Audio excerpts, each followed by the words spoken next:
And the door was opened by Michael Escott. She was there, and Nancy Magor was there, the two women. And they looked at me, and I had hair down here, and I had a backpack and a sleeping bag. And the first thing I do was to attend a lecture given by Dr. Roberto Assagioli on the geography of the inner worlds. And suddenly I went, oh, this is my tribe.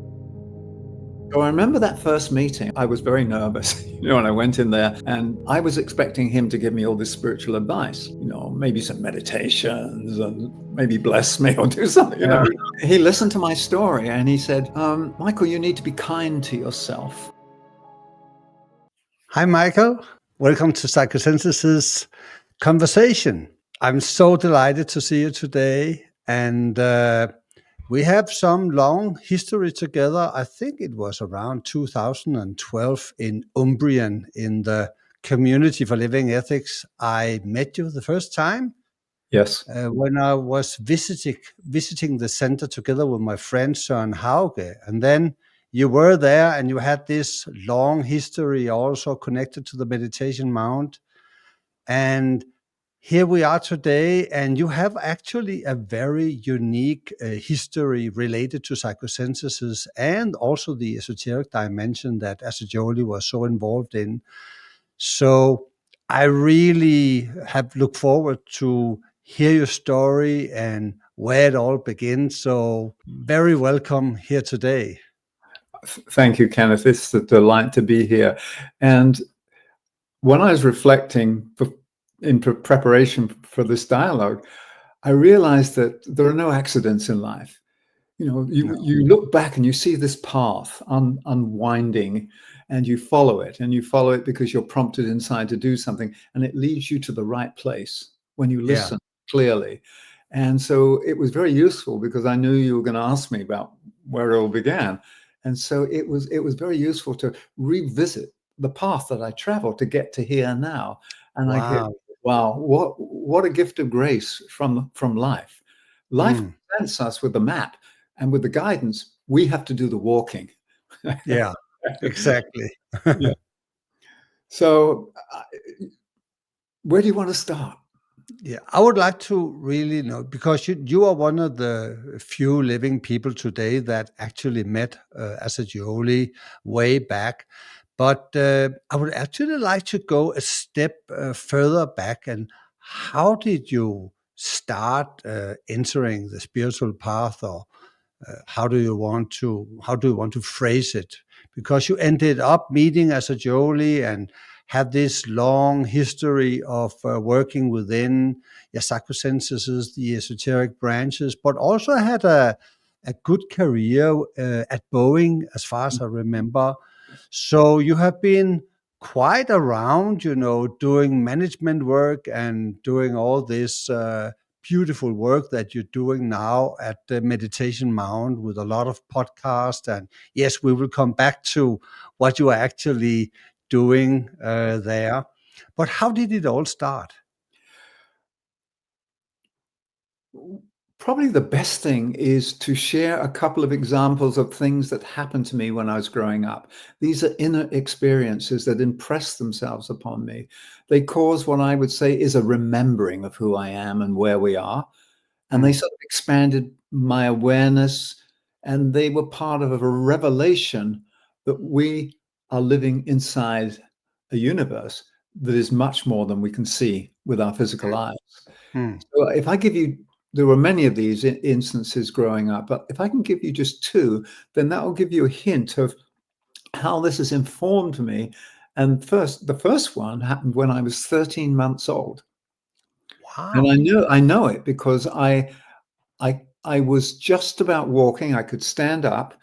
And the story is that my mother was baking in the kitchen and wanted to keep an eye on me. And so she brought me into the kitchen in a playpen. So I was standing there holding onto the bars of this playpen, watching her bake. And she had a tin of baking soda. And it was like an orange-red tin. And on the packaging on the tin was a sort of an oval.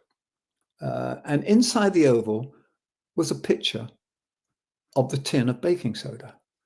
And in the middle of that tin was another picture of a tin of baking soda. And suddenly everything lined up like some gateway. And I had this rush, and I had this glimpse and a remembering of that we are living inside a nested universe, lives within lives within lives. And if you're going to talk about psychosynthesis, eggs within eggs within Yes. eggs. Yes. And I had no way of figuring out what it meant. But what it revealed to me was the nature of the structure of life. That Yeah. we are always being held by a presence and an embodiment of a greater love and a wisdom. And then we, in turn, in our universe of self or ecosystem of self, we hold those lives that make up our planetary being, the planet of Michael, the planet of Kenneth. And therefore, it's about learning to be co-creators with life. And so later on, when I came into psychosynthesis was a wonderful way of helping us tread the path and create wholeness. And I want to come back to that later, because for me, the journey of the evolution of consciousness is a continual expansion of states of awareness, states of embodiment, and we reach a wholeness, and then we sort of say, here I am. But that, as we know from psychosynthesis, is only a partial synthesis, because that temporary sense of wholeness can expand into something greater. So it's this continuous expansion into awareness and embodiment of life. And so psychosynthesis, as we will explore later, really helped me anchor the two, bring heaven and earth together inside of me and outside of me. So this whole thing of having this awareness at 13 months, It's incredible. it was amazing. It was a gift. It was like, Michael, you need to know this, because this is to form the backdrop, the context in which you're going to live your life. You're not going to see things as separate entities, disconnected. It's always lives within lives within lives, hearts within hearts within hearts, eggs within eggs within eggs. So that was one. And there was one other very strong experience that I had when I think I was about 10 years old. So I had a bedroom that where the window looked out and there was a tree behind it. And at night, when the curtains were closed and there was a light behind the tree and the wind was blowing in the tree, I get these shadows dancing on the curtains. And it would evoke all these images of fear, all the shadows inside of me. This is like 10 years old. And I get really frightened. And then at the same time, my head would expand to be the same size of the room. And I didn't know what was going on. And I just said, help, what's going on? And when this happened one evening, suddenly in the room, there appeared this golden presence. And I assumed and accepted that it was an angelic presence. It was a golden, shimmering presence, and it was holding a jug. And it just poured the jug of liquid over my head, and it was liquid calm.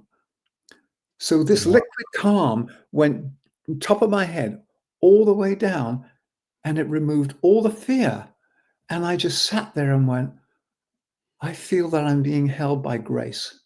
And no, since then I still had times where I was fearful, but it was as though I touched a state of being that is free of fear, full of grace, and full of possibility. So those two things probably had the strongest impression on me growing up.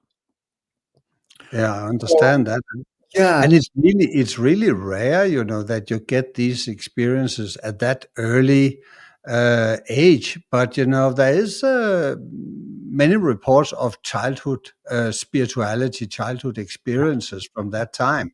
So yeah, and then you were, in some way, you were brought up with an openness to the Well, subtle worlds. to the subtle worlds, and was brought up in a Christian household. My mother was a Sunday school teacher. My father served at the church at the altar. You know, it was Episcopalian, so I learnt about serving at the altar.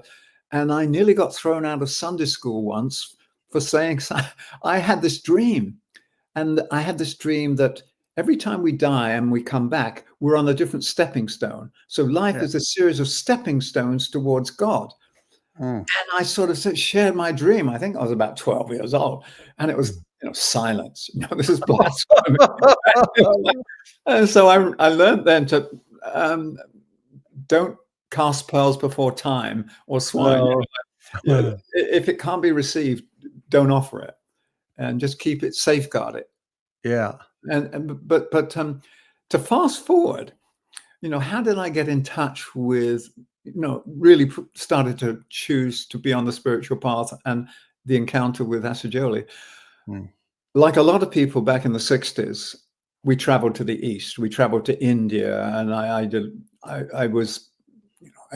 in fact, I went across the then Soviet Union, the Trans-Siberian Railway, and then on to Japan and all the way around. And I got to India and Nepal in the mid-60s. Mm. Then I was attracted to go back in 69. But something very strange happened. The way I got back to the East that time was to go back through the Soviet Union. I went down to Baku on the Caspian Sea. I took a boat across to Iran. Then I took a bus up across Iran up into Afghanistan. And then when I was in Kabul, waiting to go on to Pakistan and back to India, I met a Western astrologer. And he didn't give me a reading, but what he said is, Michael, what are you doing? You were born in the West. Don't you think your Dharma is there? You're looking for something. Why are you looking for it here? Why don't you look for it back in your own region? Really hit me. So I decided then to not proceed. And I took a flight from Kabul via Moscow, or Tashkent, Moscow, back to Stockholm, where I was living at the time. Ah, yes. And what happened is, I arrived in Stockholm. I had $50 to my name. I was staying on the floor of a friend's house, and I went into a secondhand bookstore in Stockholm, and I asked the person, do you have any spiritual books? He said, yeah, back there in the back room. I walked in and there was all these books, but there was one shelf that was empty except for 6 blue books. Esoteric Psychology 1 and 2, Esoteric Astrology, Esoteric Healing, The Raise and Initiation, Treatise on Cosmic Fire. And I picked one up and I couldn't understand a thing. It was like, what is this? And then the voice said, buy me. You've got to buy me. And I said, but it doesn't make sense. I can't understand this. And I asked the person, how much? And he said, well, $40 for all 6. So I walked out of that store with $10 to my name and 6 Bailey books. Wow. So then I decided I want to learn more, but I couldn't afford to buy more. So I went and joined the local Theosophical Society so I could use their lending library. And I went back several times, and the librarian there said, oh, if you're really interested in this, you should consider joining the Arcane School. I have a contact. And he gave me the name of Ian Gordon Brown in London. And so I wrote to Ian Gordon Brown, and he very politely wrote back and said, I am no longer associated with the Arcane School. However, just around the corner in my neighborhood, there is a group of people that are carrying on the work of the Tibetan. It's called Sundial House, and you may want to visit them. And I said, great, give me their address. So I was in Sweden, and this was 1969.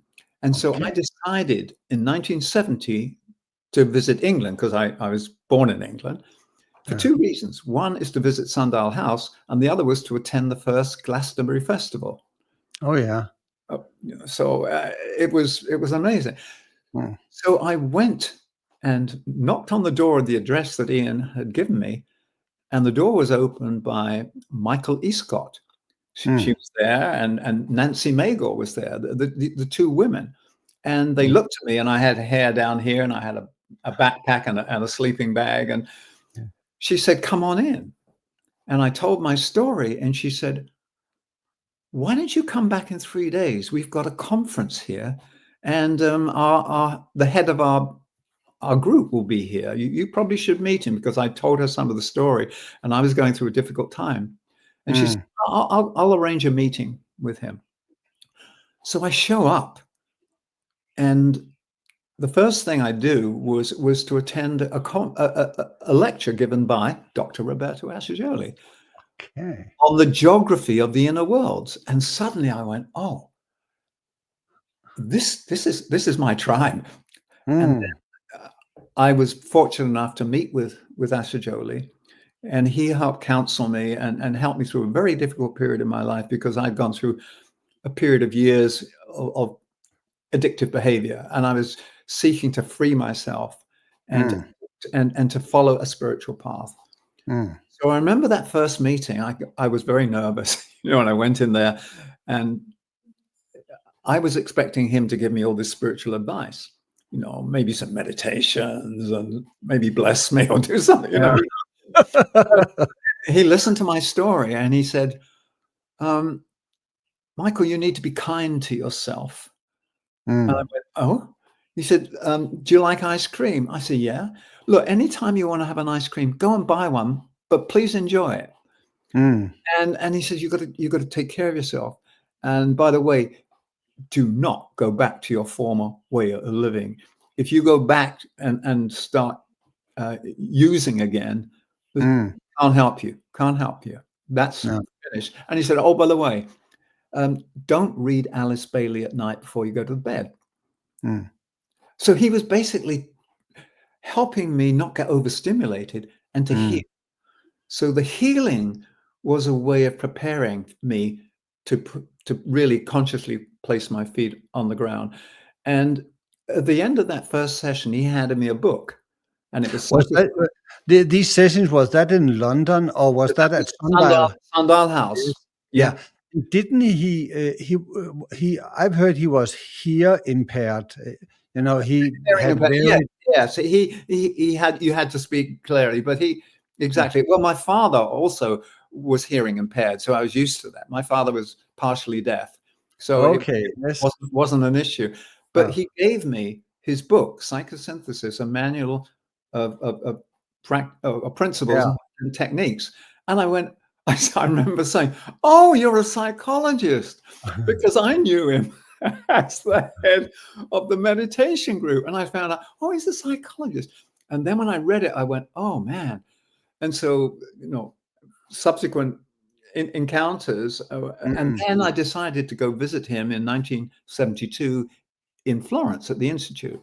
Because I really wanted to take psychosynthesis, but I was sort of a rebel, and I didn't want to roll in a traditional course and do the certification. I wanted to just do it my way. And I asked him, Dr. Assagioli, is it all right if I take what you've written and presented as psychosynthesis and see if I can translate it into different ways, using nature or using, and he looked at me, and I was waiting for, you've got to do the course, you've got to be certified. He basically said, of course, because psychosynthesis is an intuition. It's not an institution. And he said this inside the Institute. Yeah. So what I appreciate about him was for me, he was the embodiment of smiling wisdom, of this very strong second ray personality and soul, just very, very loving person. And I still, here on my desk, this is the person I met back 55 years ago. And not that I'm trying to communicate with the dead, but the spirit of who he is, his presence is still a guiding light in my life. And if I'm in if I'm in any difficulty, sometimes I say, okay, Roberto, what would you do in my position? Or what did you do when you were faced with this? Yeah. You know, help me out, please. And so Yeah. I have this dialogue. It's like one of the exercises in psychosynthesis, the wise person. You Mm. have the conversation with the wise person, and that wise person invites out all your subpersonalities, and you have the dialogue. So I Yeah. often dialogue with him as a representative of my own wise person. Mm. But anyway, that, because I landed at Sundial House, I landed inside the creative meditation world. Yes, you did. And it was And amazing.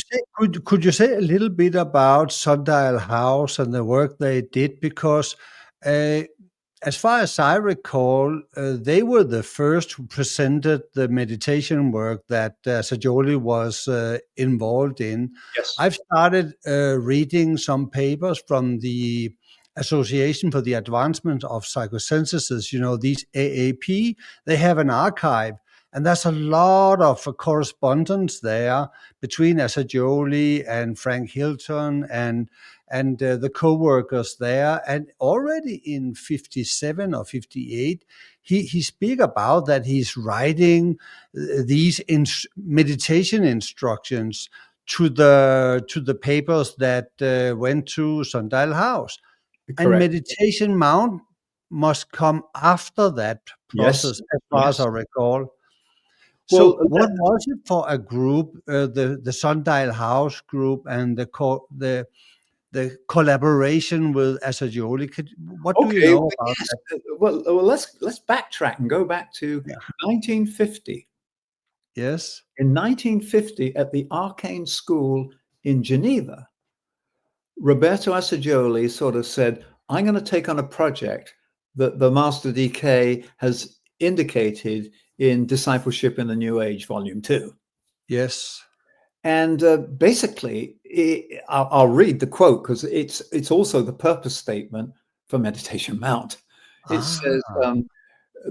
the Master DK, the Tibetan, said, it would be great if we could establish a united world group given to unanimous and simultaneous meditation upon the work of preparing the world for the new order and for the jurisdiction of the Christ, and to establish the knowledge of and the functioning of those laws and principles which will control the coming era, the new civilization, and the future world culture. Mm. And so he basically said, I'll do that. Yeah.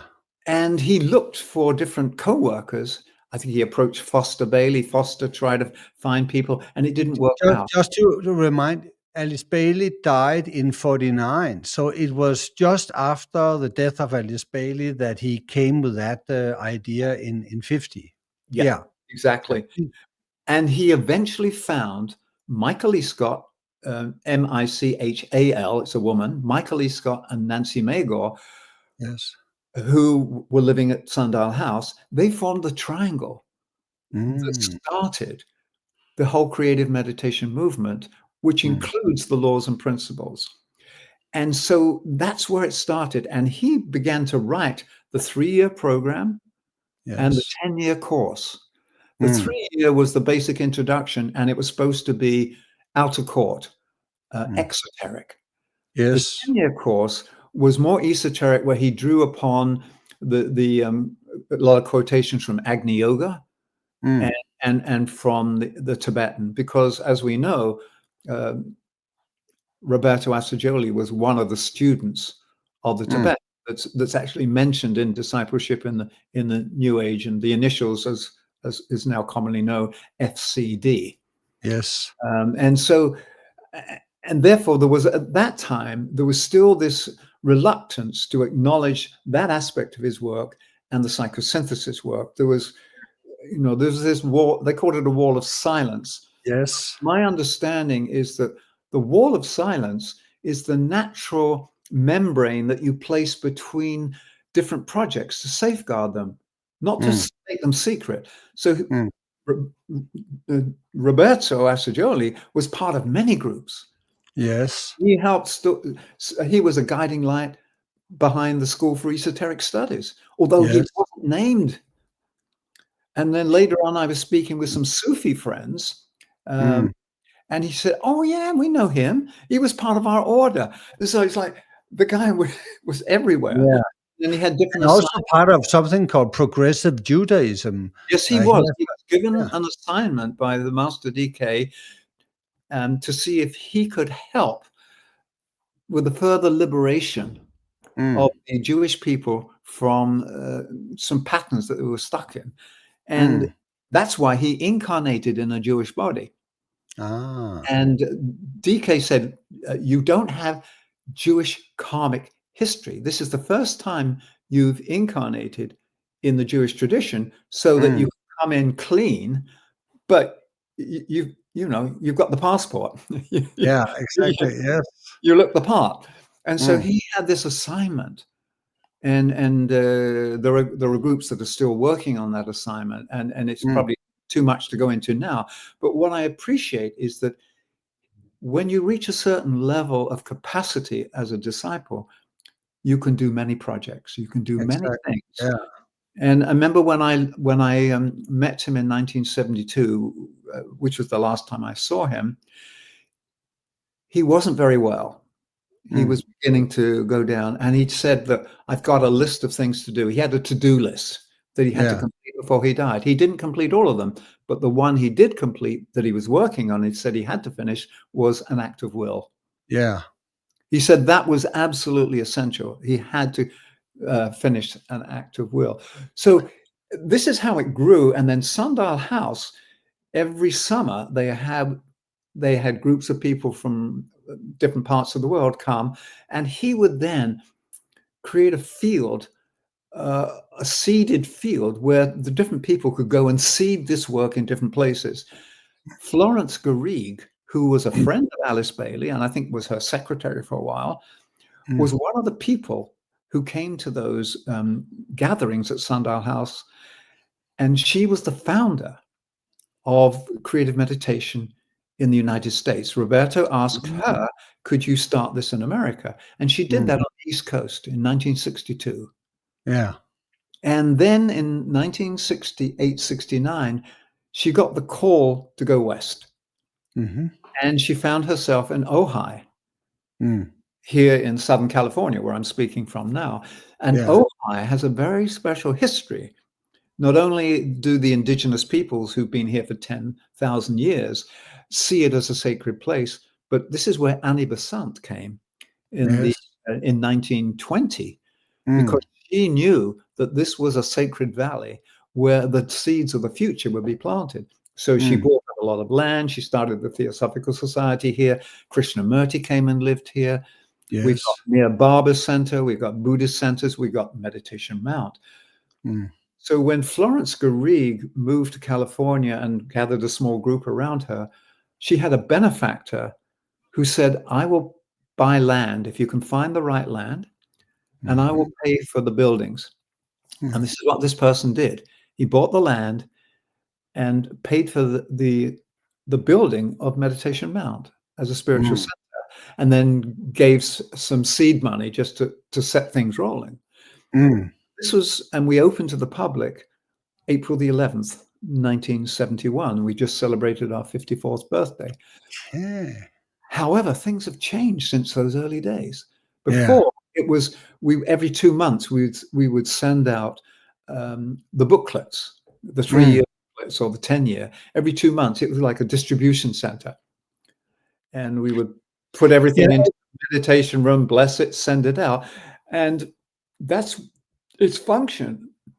And if we should speak a little bit about the core intention about the first 3 years, uh, how can you?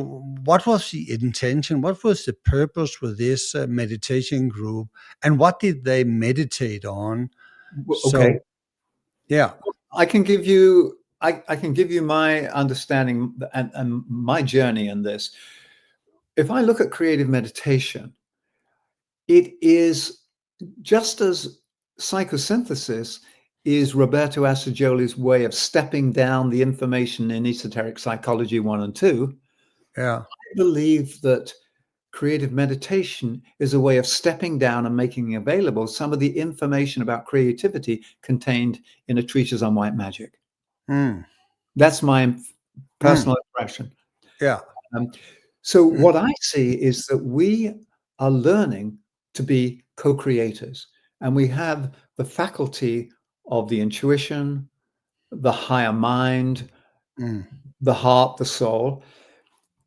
And in order to create the future, we need to design it, just as an architect designed the buildings at Meditation Mount, and then they were built according to those plans. Creative meditation is a way of designing the architecture for the future, the memes, by using the power of thought. Energy follows thought. So it's harnessing the focused thought of a group, harnessing the love and the compassion of the heart of a group, and then you create this magnetic seed, and then you clothe it in mental matter, you clothe it in emotional matter. And this is the whole story of the treatise on white magic, is how to bring something from the ideal into the real, from the invisible to the visible. And then when those seeds have reached a magnetic potency, you broadcast them into the soil of daily living. And the soil has to be conditioned. And one of the ways you condition the soil is by introducing the laws and principles. Yeah. So, And what are the laws and principles? Because I know, I know that the laws and principles are also given in the Diner books, but they are not fleshed out. They are just mentioned, as far as I recall. I've worked a lot on these, and I can give you an encapsulation. The three principles are essential divinity, goodwill, and unanimity. Yeah. So, for instance, essential divinity says that inside of you and me and everyone listening to this broadcast is a spark of the Creator. Inside of everyone is a note of the original word of creation. We are fractals of the one life. Therefore, all life is to be respected, honored, celebrated. Therefore, inside of each person is this sovereign self that is part of the greater sovereignty of life. Goodwill, for me, says goodwill affirms that love is the lifeblood and currency of all relationship. It's the glue that holds life together. It's the reason behind creation. Then unanimity, which is one soul, one anima, it says that everything is a coherent field, a unified field. It's an interdependent, seamless web of life. So if you put those three together as the principles, that becomes the solid foundation, the ethical bedrock upon which you can build a new society. You can't build a new society on the current foundations because they're bankrupt, they're compromised, they're crumbling. So you don't just suddenly magically have essential divinity happen, or goodwill and love happen, or this awareness of unanimity happen, which is where you get the laws. Now, and the laws are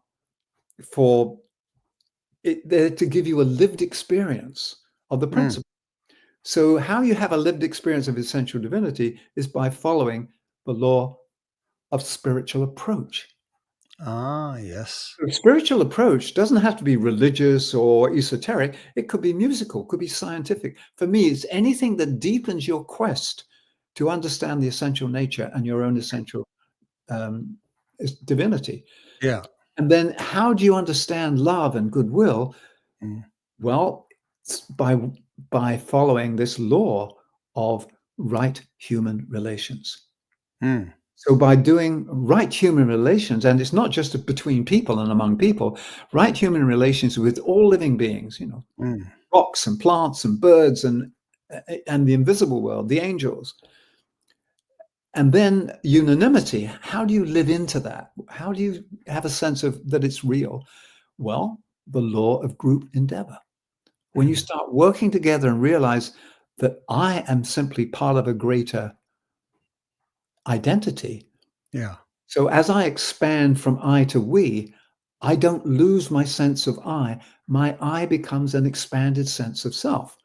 So group endeavor is a way of living into that. Now, and this is where something shifted about 10 years ago at the Mount. We had a lot of young people, and this is Southern California.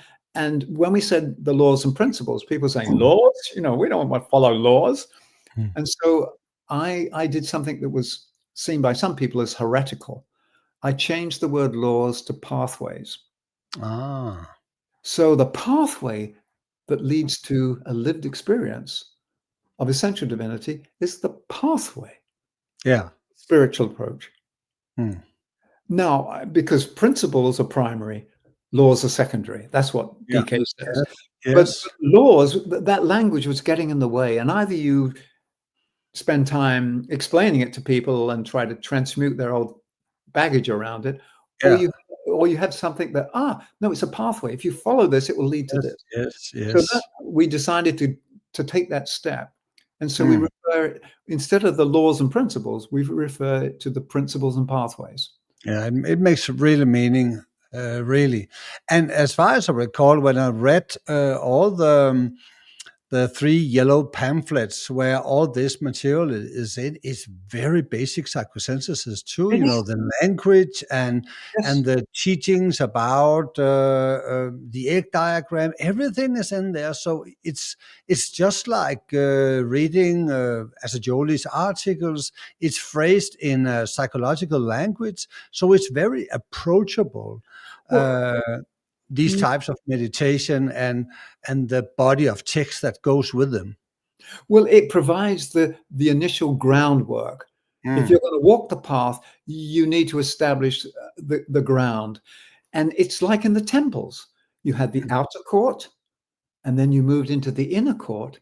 And then you accessed at a deep level the Holy of Holies, the Sancta Sanctorum.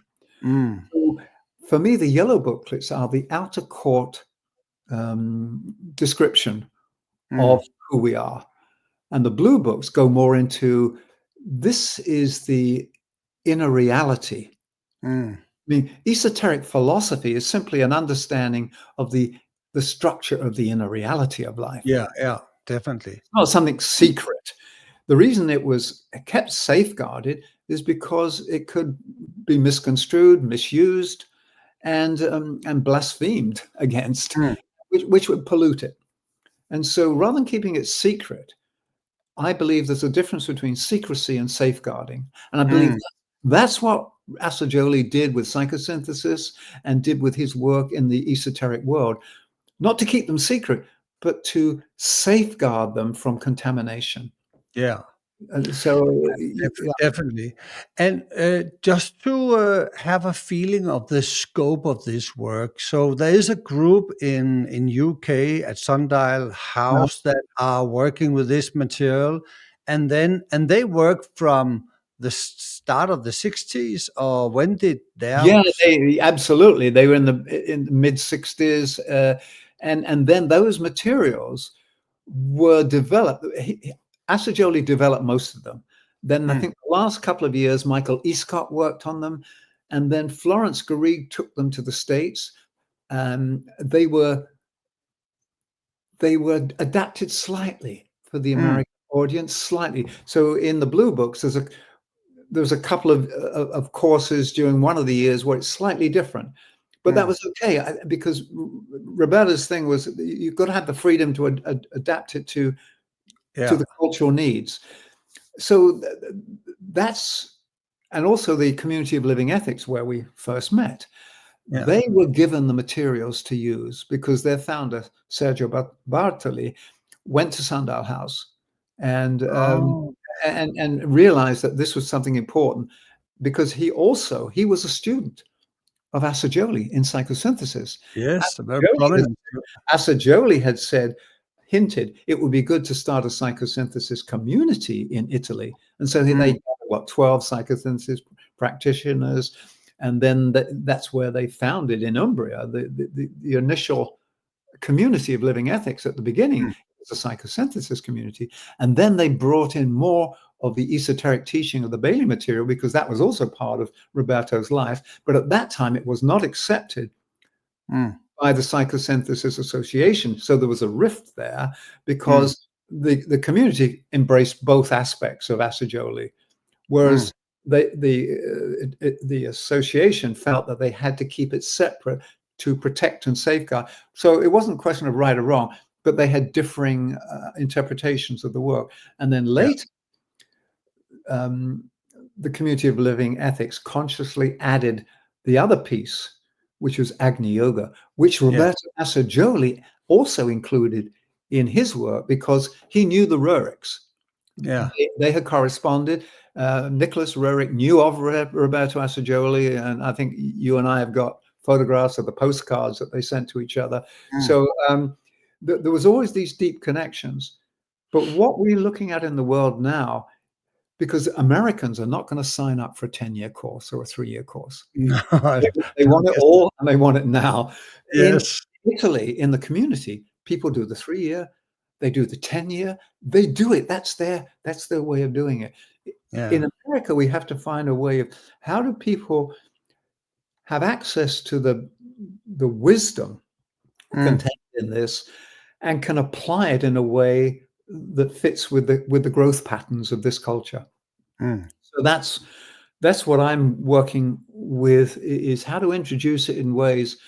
And for instance, I did a course here, which is a video course. It's an online course on soul gardening, how the soul develops in the same way as a seed contains the promise. And each of us contain the promise of who we are. But in order to reveal the promise, you have to sow it in the fields of time and space and substance. So I'm trying to find ways of having people understand what the natural revelation of essential divinity looks like in daily life, petal by petal, petal by petal, unfolding. And then I did a whole, if you like, a presentation of esoteric psychology using gardening terminology, where the egg, if you like, represented the lower parts, the parts that still had to be redeemed. They had to be composted. This is the compost you bring into the present. And the superconscious is where you bring the seeds of the future. And in the present, and the I at the center is the gardener. Yes, of course. It's the soul gardener. So I felt okay doing that because Roberto had given me permission to do this back in Absolutely. There was no restrictions in that way. No But restriction. there's some data points I just want you to expand on. As far as I remember, this meditation material was also a corresponding course that reach many people, and it was sent to people in jails. And could you say something about the magnitude of that work? Yes, it was a broad outreach because in those times nothing was digital. Everything was mailed. So it was mailed out. Sundial House still keeps to that formula. They have people join, and in their courses, they have mentors, they have supervisors, and so you're taken through a journey. They follow the model that's worked over time, and it works for them, and it works for the people that come to them. And you're right. Thousands of people receive this, but it's very difficult to supervise thousands of people. So we were sending out from Meditation Mount every 2 months about 4,500 booklets around the world. Wow, that's And a then lot. we realized, just a minute, how many people are reading these and utilizing them? So we decided, I think about 15 years ago, to send out a postcard to everybody to say, are you still using them? We need to hear back from you. Please let us know. If we don't hear back from you, we're assuming that you're no longer interested. We received 750 replies. So those 750 we continued to send to. And then we found out that some people were receiving them. We even heard from somebody that in one village in Africa, they were receiving the notebooks, and then they were bleaching the pages of the text so they could use them as books for school. Okay. So I'm not to make that a bad thing, but just to say energy can be wasted. Yeah. And we weren't being responsible for the right use of energy around this. And therefore, there came a time when in America, we didn't feel that we had to send it out to the world. Sundial House was doing great work.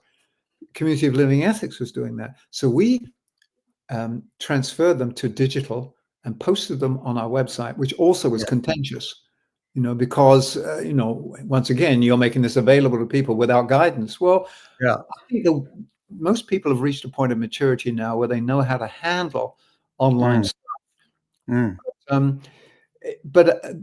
But if you're part of a group and you have a mentor, it is also very powerful. So I'm not saying it's better, but it's the way that we do it, and then we augment that. So when people come to visit Meditation Mount, for instance, they come for a 2-hour visitation.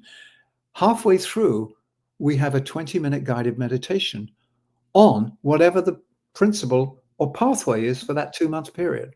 And we bring them in, and then we, for instance, because we're near Hollywood here, we say Hollywood uses computer-generated images for its movies. Yeah. And you see things that aren't real, but they look real because they're futuristic. We do a similar thing on a higher level. We use higher mind and soul-generated images, and then we clothe them, and then we send them out. So we have people meditate and visualize what a preferred future would look like. What does the future look like when everything is in right human relations? And we're in group endeavor at the moment. We're in the period of group endeavor. So we would invite people to say, what would it look like when all the world is working together? Sort of capture that image, make it a magnetic imprint, send it out so it can seed the field and people can pick up on this idea of groups. So that's how we do it. And then we do it through our podcast. You named the podcast. And after I've spoken with you, I'm going down to record another podcast, which is about the allure and immersion in matter and how we liberate ourselves from matter and continue on the spiritual path, which is all about how do you face the first initiation collectively of so you don't just live by bread alone. There are other levels of sustenance. So we're trying different ways of unpacking, if you like, the esoteric tradition and making it available and applicable. And so it's an experiment. It's a work in progress, Kenneth. I don't say we've got it. We're daring to do new things to make it available. Yeah, and there was a great fire a couple of years ago, and it seems like after that fire, it really has exploded with activities on the mount. I followed the mount for some years now, but I've never seen the level of activity as in these days. So what is emerging and what is sprouting at the mount? Well, fire, as you know, is not only a great cleanser, but it also helps to germinate the spiritual seeds. And if you're a potter making a vase and out of clay, it's not finished until you put it in the furnace, in the fire, and then it comes out glazed and ready and beautiful. Yeah. The Thomas Fire, which hit us at that time, was the largest wildfire in California. And it was December the 5th, 2017, that it hit us. Yeah. And the winds were really, really strong. I mean, in miles per hour, it was 70 miles an hour, which is pretty strong. And it destroyed 1 2-story residence. It burnt about 70% of our vegetation, and it came all the way up to the buildings and blistered the paintwork, melted a plastic door handle, but the buildings didn't catch fire. We were praying, and we had 2 people stayed up there to see if they could help with hoses, but it got too much and they left. We saw this as an incredible opportunity, like the phoenix rising. Out of the ashes, something new will be born. And so we said, rather than rebuild and do what we did before, let's have a look at all the things that need to be dealt with in order for us to be renewed, regenerated. So we looked at what are the patterns that we may need to look at that could be holding us back from true renewal. And we're still doing that now, because you'd never do it once and for all. But we consciously went through the fire as a rebirth, because, as you know, fire burns everything except itself. Yes. Yes, And exactly. the Tibetan says the way true transformation is the movement from one state of consciousness to a more expanded state of consciousness through the agency of fire. So we took it literally. We said, we've been blessed with fire. First of all, it was traumatic. We were shocked. And then we realized we'd been blessed by fire. And later we said, we wouldn't be where we're at now unless that fire had happened. It Yeah. stopped us in our tracks and had us not just rethink, but reimagine and be re-inspired and dare to do something new. So we weren't stuck in old patterns, just going round and round, because Yeah. as you know, if you go round and round in circles, the only way you can break that is through an act of will, because the act of will is like this fiery point that lifts the circle into a spiral, which is the movement of evolution. So we decided that we would take another turn on the spiral of evolution and not try to go round and round again. Anyway, there's How more to big tell, but this is I'm not sure what else to say, but this is where we are now. could you give us some kind of understanding how large a team is working at the Mount? Do Well, you have some kind of a daily work there? yes, And we do. how We is the life at the Mount if you were flying by and looking down? well, you would well right now below me in the recording studio, I can hear Joey getting ready for the recording session that he and I are going to do after this. In the office, there are people. We have about 5 um, full-time staff. We have part-time staff. Now, the part-time staff come and greet visitors when we have open visitations, because we believe it's really important to welcome people. Because one of the things that attracts people here, we are elevated at the east end of the Ojai Valley. We look down over this incredible vista, and there on the horizon, on the western horizon, all throughout the year, the sun sets. It starts tracking from the summer solstice over on the far right to the far left, the winter solstice. And so it's a place where people come to watch the sunset. But we want it to be more than just a place of physical beauty. So we've potentized, we've magnetized, not just made the land beautiful, but the ethers with intent. And then when people come, they walk in and go, oh, this feels special. And our spirit of generosity is that we want people, when they come to the Mount, to receive the gifts that their soul would like to give them right now. Yeah. So it's always two things. One, the person comes ready to receive, and they come into a field that can actually help them receive their own gifts, because the mount, if you like, is a field of frequency that allows a closer relationship.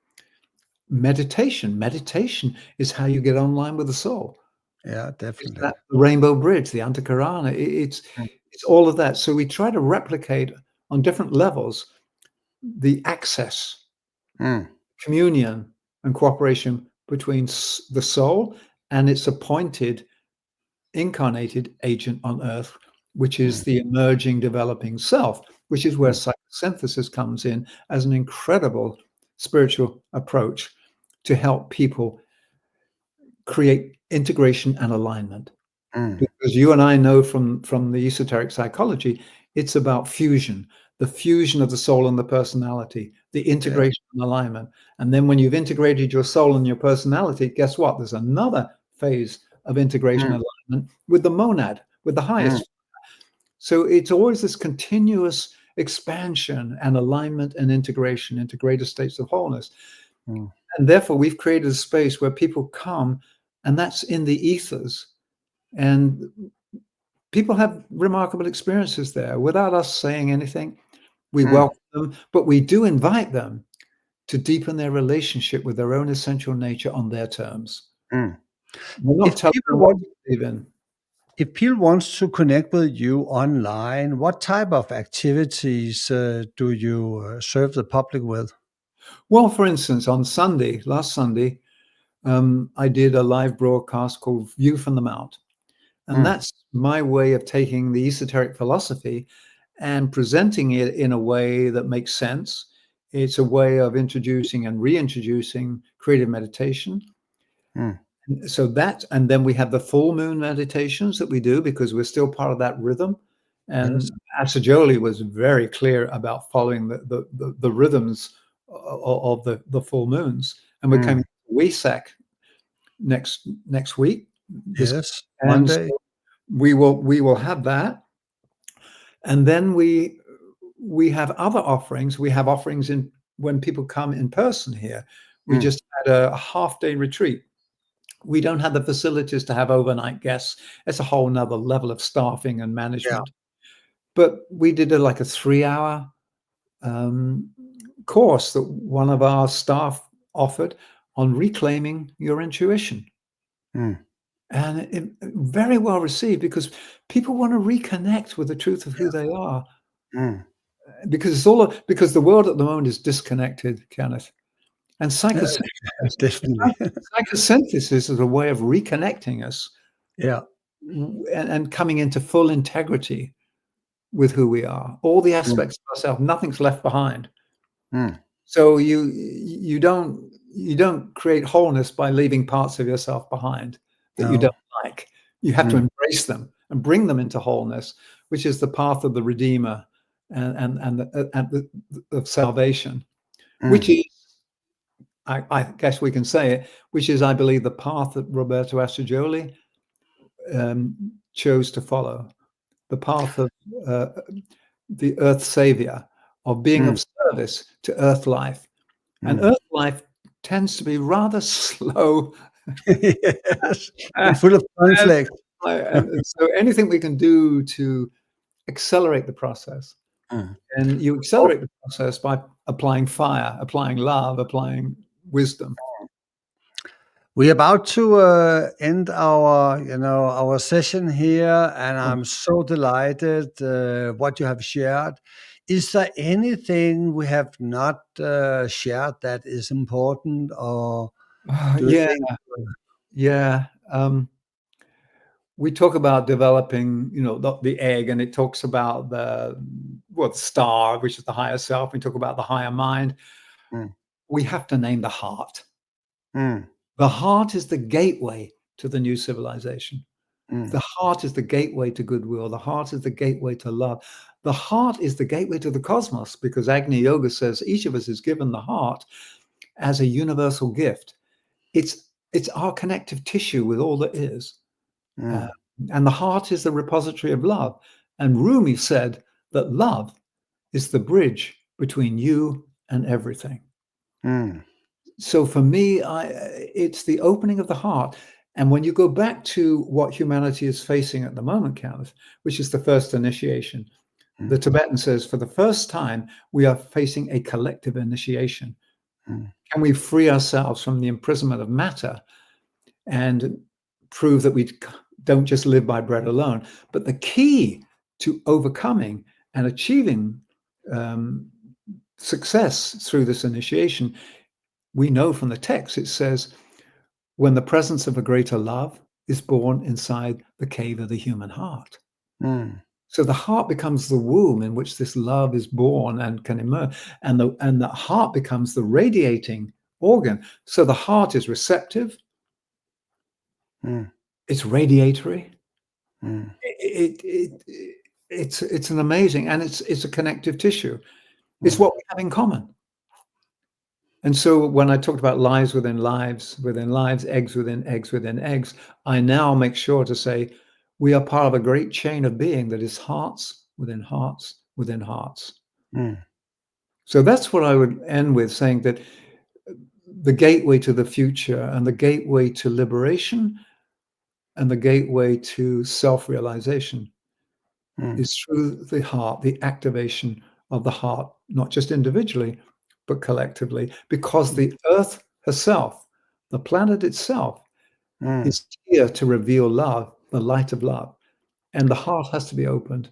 An astrological fact could be that we are now into the age of Aquarius. The esoteric ruler there is Jupiter, and Jupiter rules the heart. So it's all aligned. Thank you so much, Michael. It has been just a pleasure and so good to have this recorded, and I will share it with the Psychosynthesis community. Well, And thank you. And if people want to get in touch, it's meditationmount.org, yes, meditationmount.org. And then on the menu, there are podcasts, there are View from the Mount, there's all the offerings. And if you're in Southern California, please visit. You just register what event you want to attend. But thank you, Kenneth, for all the work you're doing as well. As you know, I've read most of your books and really appreciate the way that you're helping to bring the wholeness of psychosynthesis into the world, not have it as a partial psychosynthesis. exactly. All the best to you, blessings to you, and all the work you're doing out there. Bye-bye. Thanks, Kenneth.